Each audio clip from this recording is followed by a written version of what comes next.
Hi everybody, welcome back to kentishtownkitchen. I'm Jason, thanks for joining us. We're going to do a quick cake for you. This is a gluten-free cake. It's my adaptation of a very classic recipe from Claudia Rodin, who's a fantastic cook.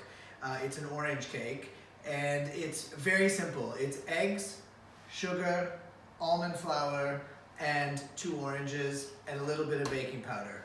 So the first thing you need to do with the cake is you take 2 oranges, I've used 2 blood oranges, and you're going to put them in a pan on the stove and boil them in water for about an hour and a half. You can use 2 regular oranges, or I like blood oranges, and hour and a half to 2 hours maximum until they're nice and soft, not falling apart, and then you're going to let them cool. And that's really the most complicated procedure of this recipe.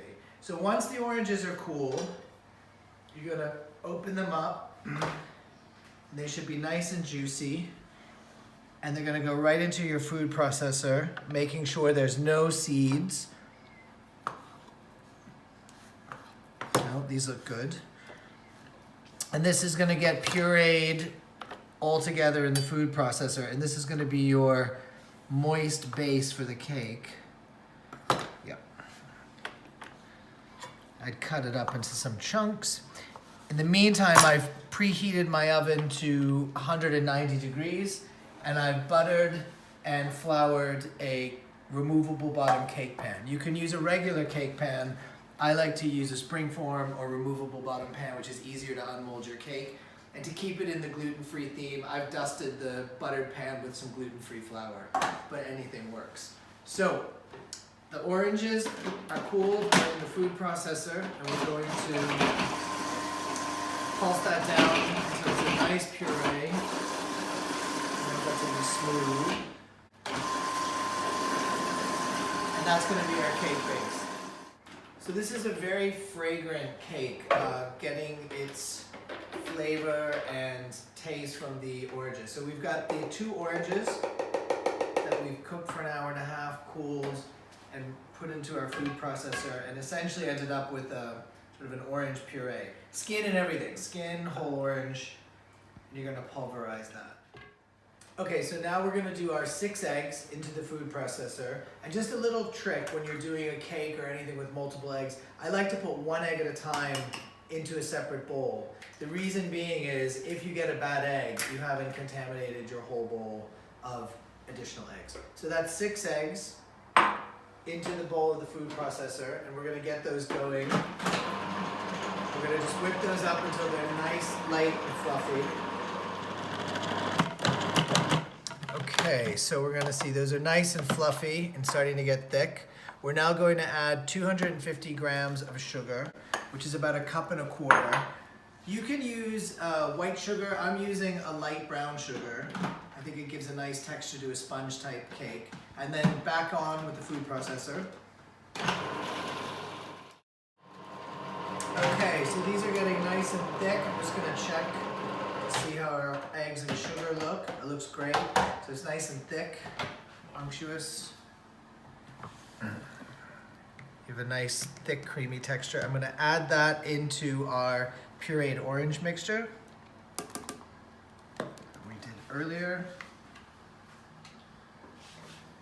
And I am going to then take my 250 grams of ground almonds, so that's your flour, almond flour, of which I've added the baking soda, and I'm going to add that in.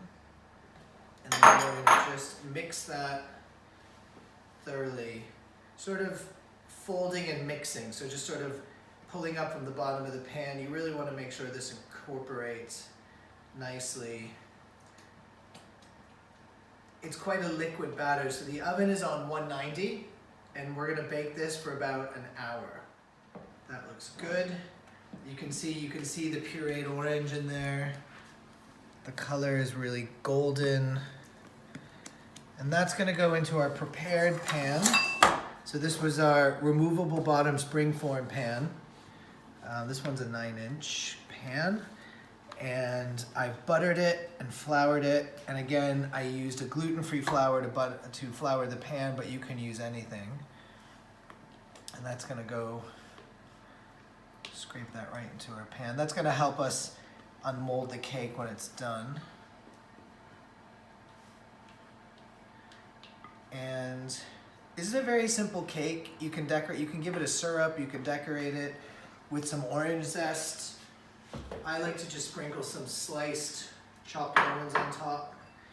Just a few, it adds a little texture and crunch. Getting a couple in there. And that is going to go into our preheated oven for an hour.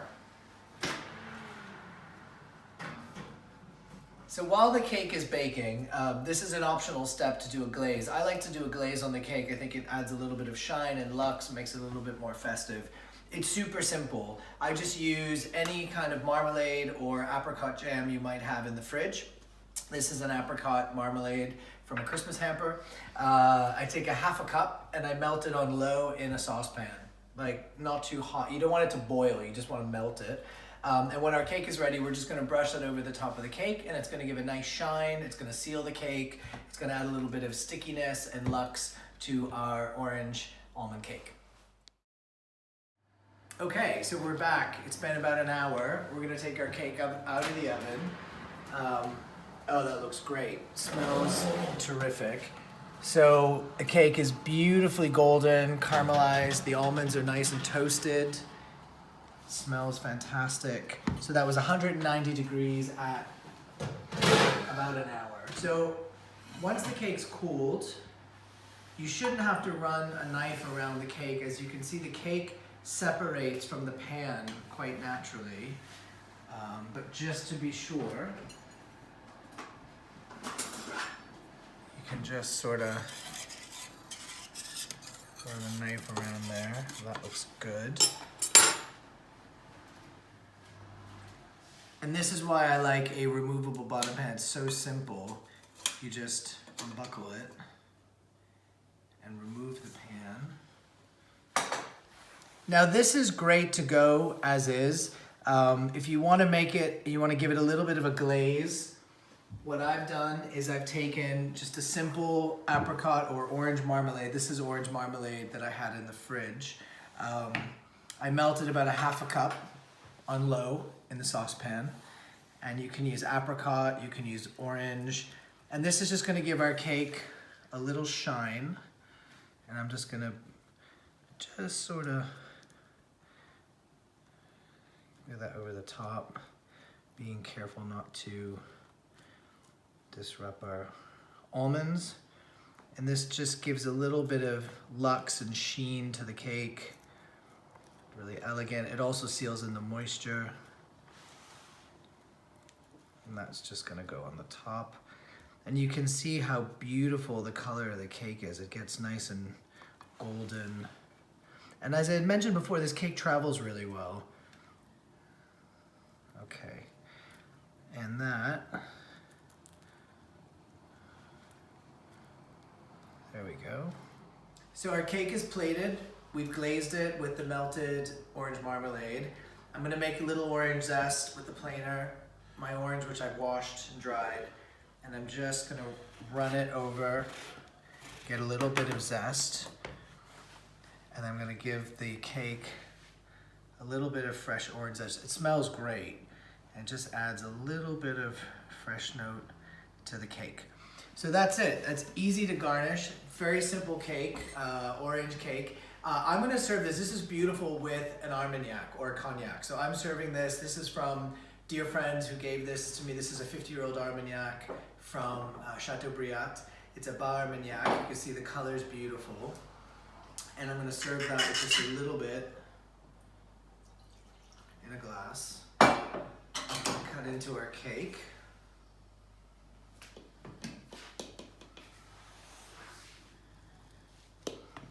Nice and moist.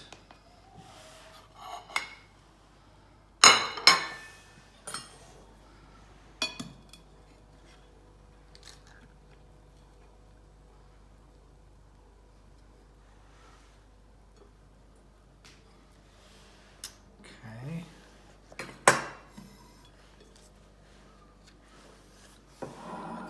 I want to try that. Smells very fragrant, very wonderful. Cheers to staying healthy. I'm gonna taste that. Delicious.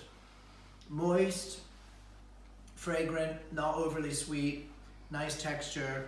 Would be a nice neutral base to pair with fruits, ice cream, creams. Enjoy, everybody. Thanks for joining us, Kentish Town Kitchen.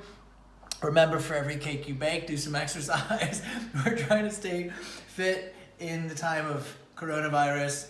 Orange almond cake, adapted from Claudia Rodin, served with a 50-year-old Armagnac. It doesn't get much better than this. Good night, everybody. Thanks for watching.